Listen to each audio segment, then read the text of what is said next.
What if the very companies that built America's economic power are now looking north, choosing Canada over their own home market? Because of their shared borders, substantial trade, and overlapping political and cultural ties, the United States and Canada have traditionally had a close and interdependent relationship. However, trade disputes have strained this alliance in recent years, forcing American businesses to reevaluate where and how they do business. Canada is becoming more and more of a hub for American businesses looking for stability, market access, and respite from the rising costs of tariffs and regulatory uncertainty in the U.S., in addition to being a neighbor. The U.S. economy is also exhibiting symptoms of stress, with experts arguing over whether the nation is headed for a chaotic transition or something more akin to collapse. Trade frictions, tariffs, and business reactions. The return of trade restrictions and tariffs is one of the main factors luring American businesses to Canada. The current U.S. administration has significantly increased tariffs, with tariffs of up to 145% on specific trade categories. China continues to be the major target, but close allies like Canada and Mexico have also been hit hard. For example, 25% tariffs are now applied on cars traveling across the U.S. border. For businesses that rely on international supply chains, such policies raise cost unpredictability and, frequently, render direct imports unprofitable. Businesses have responded by coming up with innovative ways to lessen the impact. More and more businesses are rerouting their products through Canada, including suppliers to retail behemoths like Amazon and Walmart. These companies can wait out tariff discussions, gradually transfer inventory into the United States, or even benefit from tariff exclusions granted by Canadian regulations by keeping their goods north of the border. This strategy is made possible by Canada's Foreign Trade Zone network and its usually more stable regulatory framework. Businesses based on this concept include logistics companies like Zing, which give American brands the option to store, handle, and redistribute product from facilities in Canada. This arrangement offers a vital cushion for businesses who are hesitant to pay high tariffs up front. The change goes beyond tangible products. U.S. companies are increasingly outsourcing to Canadian suppliers instead of Asian partners in the information technology sector. Concerns about tariffs and increased scrutiny of foreign data practices have increased Canada's attractiveness. The nation provides cultural and linguistic proximity, time zone alignment, and regulatory systems that are comparable to those in the U.S., particularly in areas like cybersecurity and privacy. These characteristics make Canadian IT companies an ideal partner for industries that rely on smooth collaboration. When taken as a whole, these patterns indicate that Canada is evolving from a backup plan to a crucial component of corporate strategy for U.S. companies looking to preserve market access and lower volatility. Trends in nearshoring: Canada versus Mexico. Moving supply chains closer to home, or nearshoring, is a bigger movement that has also changed how businesses make choices. Surveys conducted by companies like KPMG indicate that the proportion of supply chain activities centered in the U.S. is declining. Mexico is quickly catching up because of its closeness to U.S. markets, scale in production, and cheaper labor costs. In contrast, Canada's supply chain investment share has somewhat decreased, but it is still a significant participant, especially in high-tech, digital, and service-oriented industries. The differences between Canada and Mexico are a reflection of their unique advantages. Mexico provides mass manufacturing efficiency, particularly for sectors like consumer electronics and autos. Canada, on the other hand, attracts businesses that value political stability, quality of life, and regulatory coherence. Canada is frequently a better option for industries that need access to natural resources, highly skilled personnel, or sophisticated infrastructure. One such example is electric cars. Large investments in battery factories and associated facilities have been drawn to Canada by its lithium and other important mineral sources. While other international corporations are setting up hubs to manufacture and distribute raw materials, Volkswagen, for example, has invested in an EV battery plant in Canada. These initiatives give American businesses access to a local, trustworthy supply of essential components for the upcoming technological revolution. In addition to natural resources, regulatory collaboration is crucial.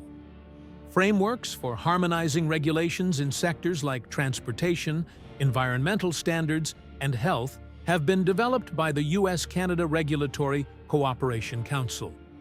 This lessens friction and decreases compliance costs for companies negotiating cross-border trade.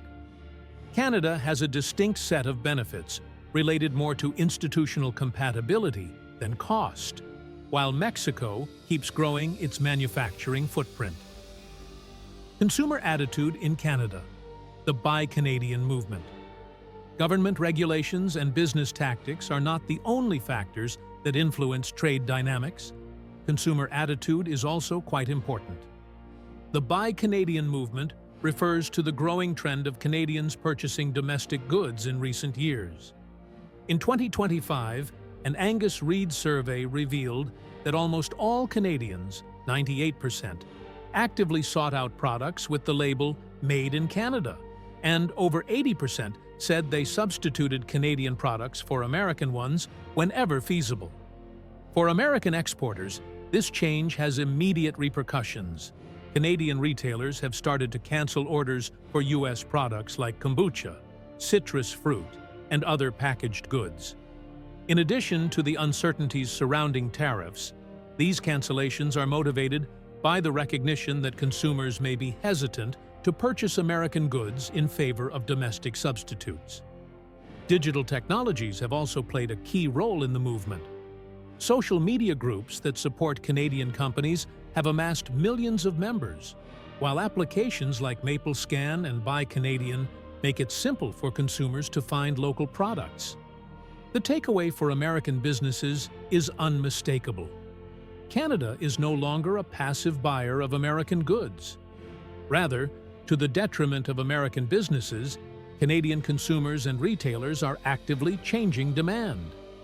In order to be competitive, businesses need to change their branding strategy to emphasize local ties, invest in Canadian production, or collaborate with Canadian suppliers. Is there a collapse in the American economy? This topic revolves around the question of whether the U.S. economy is crumbling or simply changing. The research presents a more nuanced picture despite the dramatic rhetoric used in headlines to warn of collapse or a systemic problem.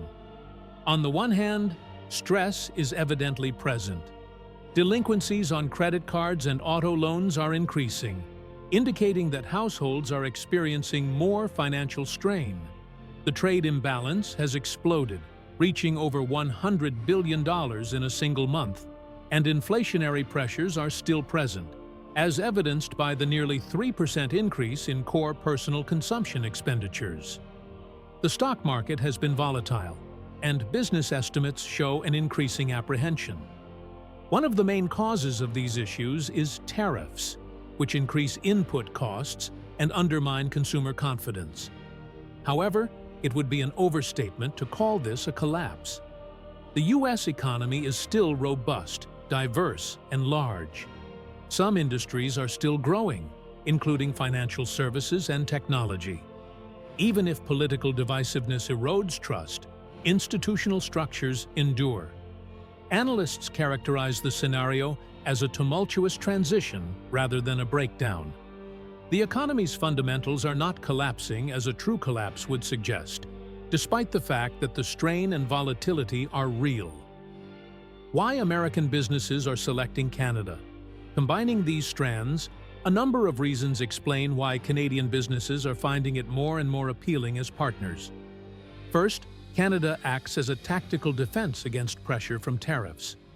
Businesses can avoid penal penalties while keeping access to American consumers by moving production northward or storing goods in Canadian warehouses. Second, Canada provides cultural and regulatory ease. Similar privacy regulations, linguistic affinities, and shared legal traditions lower potential obstacles when outsourcing to foreign markets. Third, industries like IT, R&D, and advanced manufacturing thrive in Canada thanks to its talent pool, infrastructure, and innovation ecosystem. Fourth, local products are becoming more and more popular in Canada, which implies that American businesses who make direct investments there can profit from this domestic support. Lastly, diversification is a strategic necessity in and of itself. Relying solely on Asian supply chains or U.S. production puts businesses at serious risk in an era of unstable international trade. Gaining traction in Canada offers adaptability and lessens susceptibility to abrupt changes in policy. Wider consequences and prospects. There are several ramifications to the reorientation of American business toward Canada. It emphasizes the significance of striking a balance between short-term strategies and long-term positioning in terms of company strategy. Although storing in Canada can be a short-term tariff workaround, businesses should also think about more significant structural changes, such funding Canadian R&D or establishing cross-border alliances that improve resilience. Both stress and opportunity are indicated by the trend for U.S.-Canada relations. Although retaliatory actions and tariffs cause conflict, coordination tools are offered by agreements like the Regulatory Cooperation Council and the USMCA. Whether political leaders value cooperation or conflict will determine the long-term course. The outlook for the U.S. economy is still unclear. Unquestionably, there is strain. Individuals are struggling, debt levels are alarming, and tariffs are driving up prices. But it is doubtful that the system will collapse. The structural advantages of the U.S. economy, such as its size, diversity, and potential for innovation, have withstood previous cycles of turbulence. Managing the shift without increasing the dangers through faulty policies or overblown rhetoric is the difficult part. If you found this breakdown helpful and want to stay ahead of global economic shifts, don't forget to hit subscribe, turn on the notification bell, and join us as we explore the stories shaping our world every week.